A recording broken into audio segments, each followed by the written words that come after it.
Hey, souffrez-vous d'oignomanie? Non, c'est pas une addiction aux rondelles d'oignon. C'est plutôt une addiction à l'achat compulsif. Ça s'appelle l'oignomanie. Eh oui. Et ça, il y en a beaucoup qui ont développé cette addiction-là pendant la pandémie parce que les gens avaient rien d'autre à faire que d'acheter en ligne. Bon, il y a d'autres sortes d'addictions qui s'est développées aussi, mais celui-là, l'achat compulsif, fait partie des plus populaires.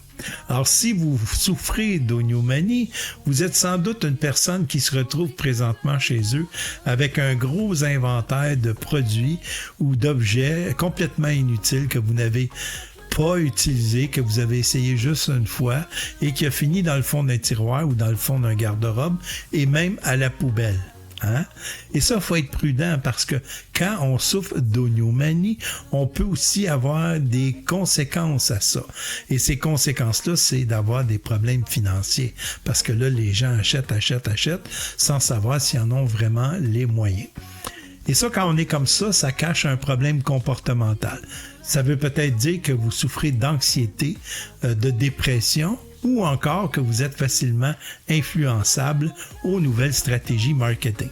Parce que je ne sais pas si vous le savez, mais avec l'arrivée de l'intelligence artificielle, ils sont suffisamment stratégiques pour savoir exactement ce que vous aimez. Quand vous likez des choses, là, vous leur donnez des indices.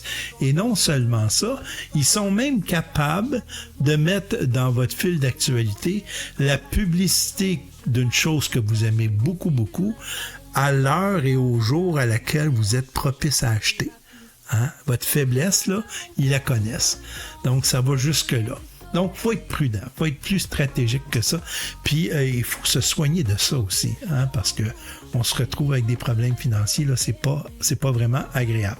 D'ailleurs, je ne sais pas si vous le savez, mais Apple, tout récemment, a dû avoir payé 95 millions de dollars en recours collectif parce que ils se sont rendus compte qu'ils enregistraient des conversations, même sans votre consentement, avec la machine Siri. Donc, il faut être prudent, puis il faut être plus intelligent que l'intelligence artificielle.